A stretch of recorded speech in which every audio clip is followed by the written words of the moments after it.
Om Shanti.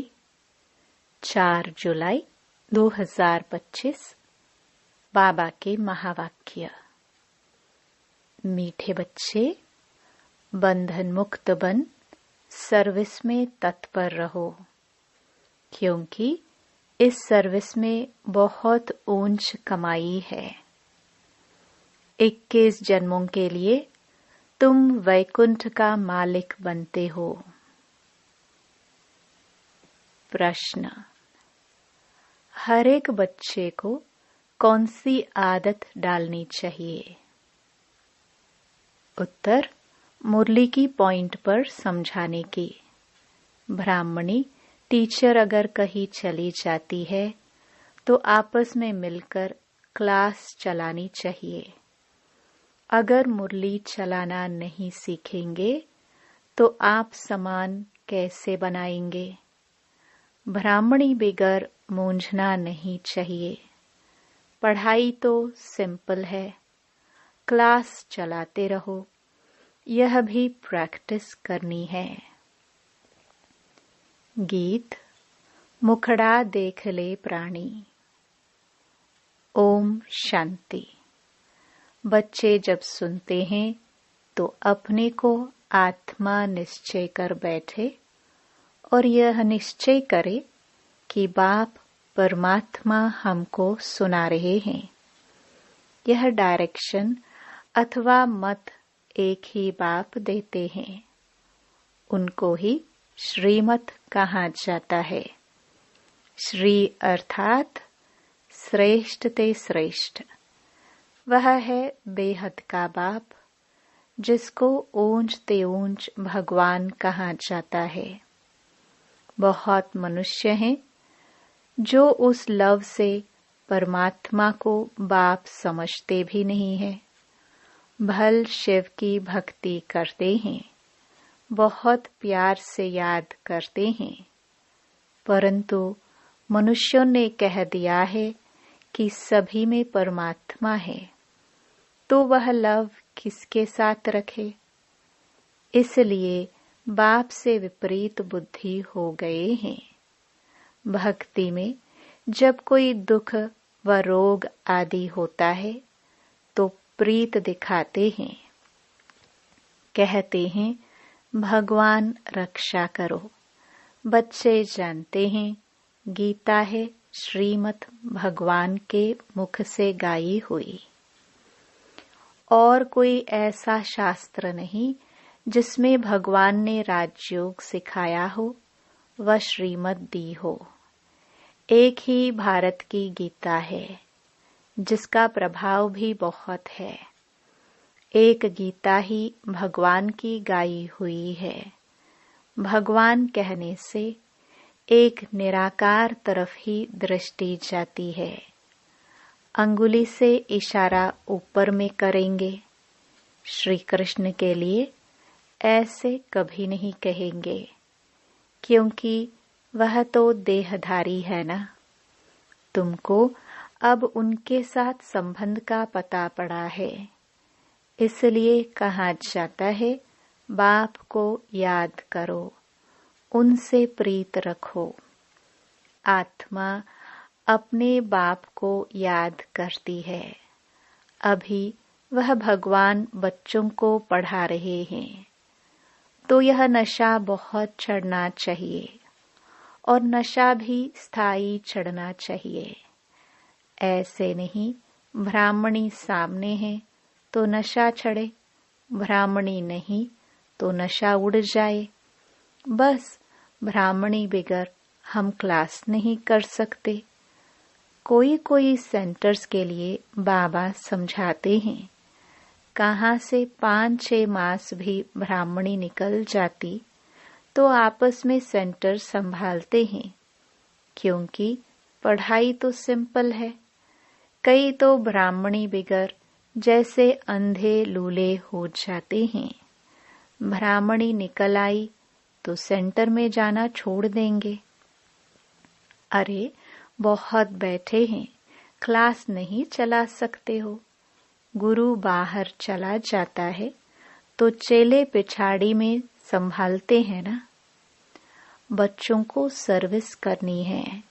Student में नंबरवार तो होते ही हैं। बाप दादा जानते हैं कहाँ फर्स्ट क्लास को भेजना है। बच्चे इतने वर्ष सीखे हैं, कुछ तो धारणा हुई होगी जो सेंटर को चलाए आपस में मिलकर।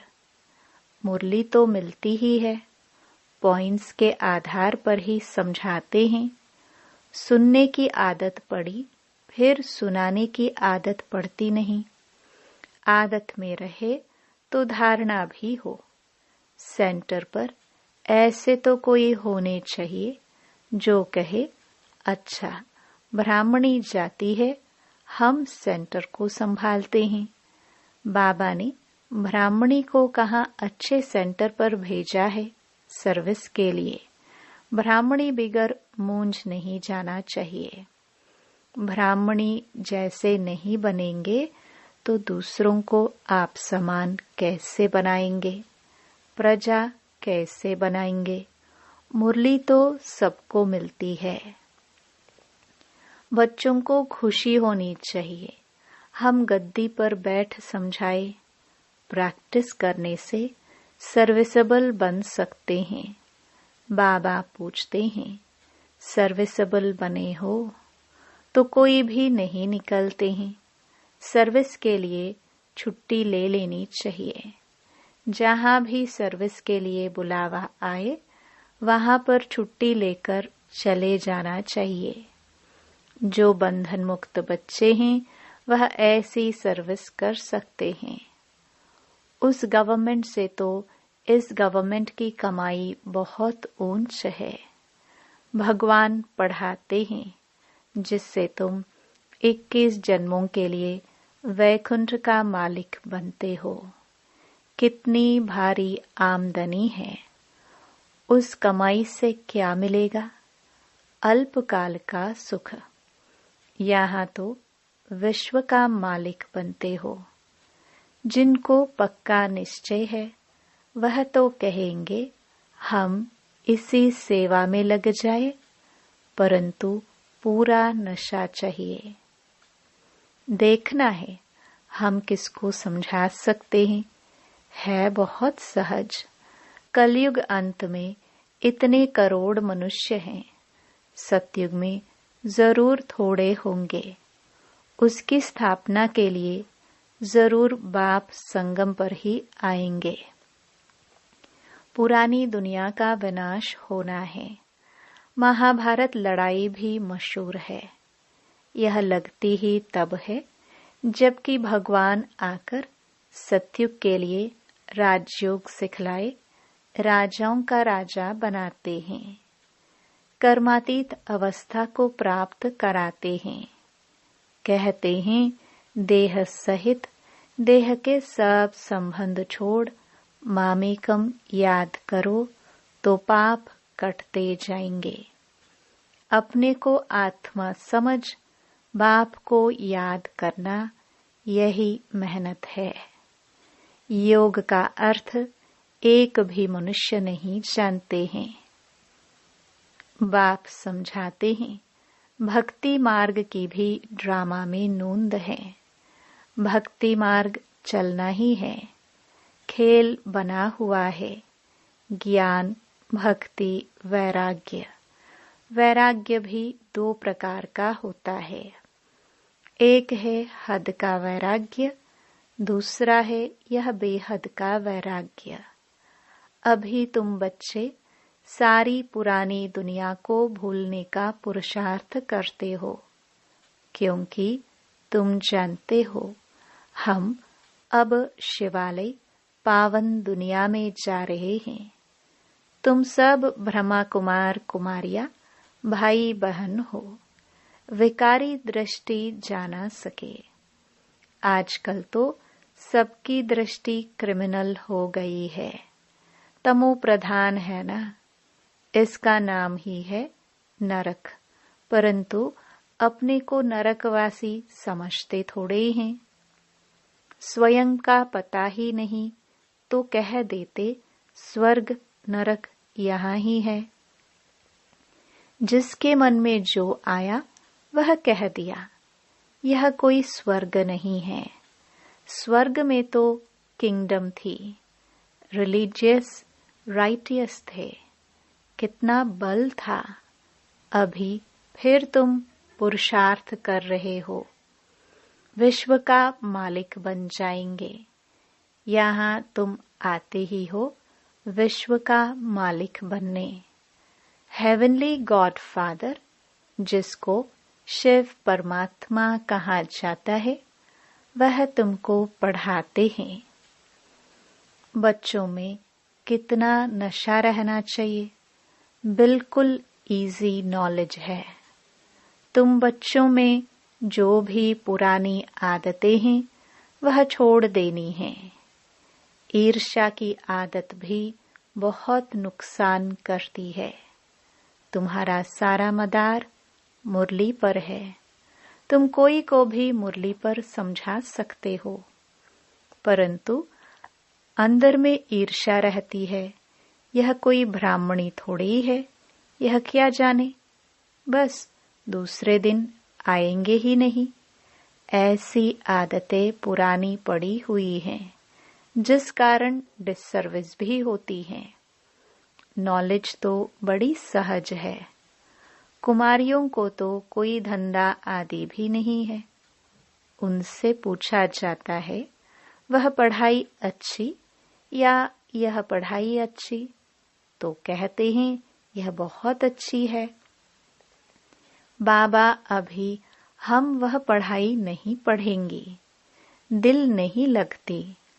लौकिक बाप ज्ञान में नहीं होगा तो मार खाएंगे। फिर कोई बच्चियां कमजोर भी होती हैं, समझाना चाहिए ना, इस पढ़ाई से हम महारानी बनेंगे।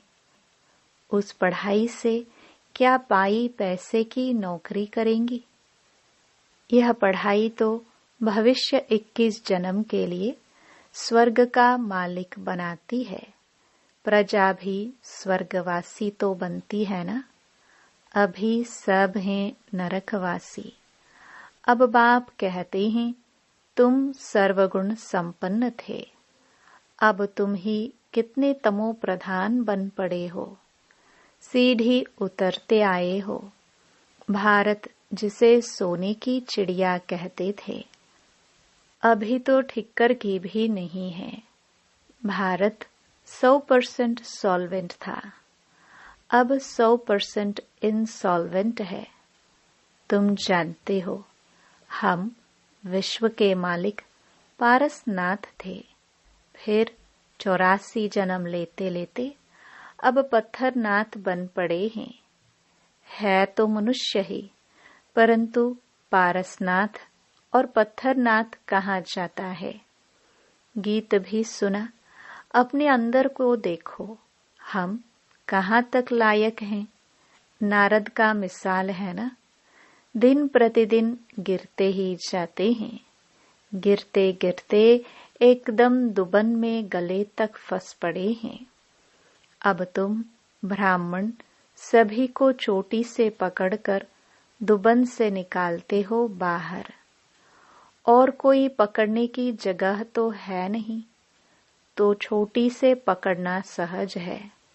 दुबन से निकालने के लिए छोटी से पकड़ना होता है। दुबन में ऐसे फंसे हुए हैं जो बात मत पूछो। भक्ति का राज्य है ना। अभी तुम कहते हो, बाबा हम कल्प पहले भी आपके पास आए थे राज्य भाग्य पाने। लक्ष्मी नारायण के मंदिर भल बनाते रहते हैं, परंतु उनको यह पता नहीं है कि यह विश्व के मालिक कैसे बने। अभी तुम कितने समझदार बने हो। तुम जानते हो इन्होंने राज्य भाग्य कैसे पाया, फिर 84 जन्म कैसे लिए। बिरला कितने मंदिर बनाते हैं, जैसे गुड़िया बना लेते हैं। वह छोटी छोटी गुड़िया यहाँ फिर बड़ी गुड़िया बनाते हैं, चित्र बनाकर पूजा करते हैं उनका ऑक्यूपेशन ना जानना तो गुड़ियों की पूजा हुई ना। अभी तुम जानते हो बाप ने हमको कितना साहूकार बनाया था, अब कितने कंगाल बन पड़े हैं। जो पूज्य थे सो अब पुजारी बन पड़े हैं। भक्त लोग भगवान के लिए कह देते, आप ही पूज्य, आप ही पुजारी। आप ही सुख देते हो, आप ही दुख देते हो, सब कुछ आप ही करते हो। बस इसमें ही मस्त हो जाते हैं। कहते हैं आत्मा निर्लेप है, कुछ भी खाओ पियो मौज करो। शरीर को लेप छेप लगता है, वह गंगा स्नान से शुद्ध हो जाएगा। जो चाहिए सो खाओ, क्या क्या फैशन है, बस जिसने जो रिवाज डाला वह चल पड़ता है। अब बाप समझाते हैं, विषय सागर से चलो शिवालय में। सत्य को क्षीर सागर कहा जाता है। यह है विषय सागर। तुम जानते हो हम 84 जन्म लेते पतित बने हैं, तब तो पतित पावन बाप को बुलाते हैं। चित्रों पर समझाया जाता है तो मनुष्य सहज समझ जाए। सीढ़ी में पूरा 84 जन्मों का वृत्तांत है। इतनी सहज बात भी किसको समझा नहीं सकेंगे, तो बाबा समझेंगे पूरा पढ़ते नहीं हैं, उन्नति नहीं करते हैं। तुम ब्राह्मणों का कर्तव्य है भ्रमरी के मिसाल कीड़ों को भू भू कर आप समान बनाना, और तुम्हारा पुरुषार्थ है सर्प के मिसल पुरानी खाल छोड़ नई लेने का। तुम जानते हो यह पुराना सड़ा हुआ शरीर है, इनको छोड़ना है। यह दुनिया भी पुरानी है, शरीर भी पुराना है। यह छोड़कर अब नई दुनिया में जाना है। तुम्हारी यह पढ़ाई है ही नई दुनिया स्वर्ग के लिए। यह पुरानी दुनिया खलास हो जानी है। सागर की एक ही लहर से सारा डावाडोल हो जाएगा। विनाश तो होना ही है ना। नेचुरल कैलामिटीज किसको भी छोड़ती नहीं है। अच्छा, मीठे मीठे सिखिलदे बच्चों प्रति मात पिता बाप दादा का याद प्यार और गुड मॉर्निंग। रूहानी बाप की रूहानी बच्चों को नमस्ते। धारणा के लिए मुख्य सार। पहला, अंदर जो ईर्ष्या आदि की पुरानी आदतें हैं उसे छोड़ आपस में बहुत प्यार से मिलकर रहना है। ईर्ष्या के कारण पढ़ाई नहीं छोड़नी है। दूसरा, इस पुराने सड़े हुए शरीर का भान छोड़ देना है। भ्रमरी की तरह ज्ञान की भू भू कर कीड़ों को आप समान बनाने की सेवा करनी है। इस रूहानी धंधे में लग जाना है। वरदान, मनसा बंधनों से मुक्त अतीन्द्रिय सुख की अनुभूति करने वाले मुक्ति दाता भव। अतीन्द्रिय सुख में झूलना यह संगमयुगी ब्राह्मणों की विशेषता है, लेकिन मनसा संकल्पों के बंधन आंतरिक खुशी व अतीन्द्रिय सुख का अनुभव करने नहीं देते। व्यर्थ संकल्पों, ईर्ष्या, अलबेलेपन व आलस्य के संकल्पों के बंधन में बंधना ही मनसा बंधन है। ऐसी आत्मा अभिमान के वश दूसरों का ही दोष सोचती रहती है। उनकी महसूसता शक्ति समाप्त हो जाती है। इसलिए इस सूक्ष्म बंधन से मुक्त बनो, तब मुक्तिदाता बन सकेंगे। स्लोगन: ऐसा खुशियों की खान से संपन्न रहो तो आपके पास दुख की लहर भी न आए। अव्यक्त इशारे: संकल्पों की शक्ति जमा कर श्रेष्ठ सेवा के निमित्त बनो। किसी भी श्रेष्ठ संकल्प रूपी बीज को फलीभूत बनाने का सहज साधन एक ही है। वह है सदा बीज रूप बाप से हर समय सर्व शक्तियों का बल उस बीज में भरते रहना। बीज रूप द्वारा आपके संकल्प रूपी बीज सहज और स्वतः वृद्धि को पाते फलीभूत हो जाएंगे। संकल्प शक्ति जमा हो जाएगी। ओम शांति।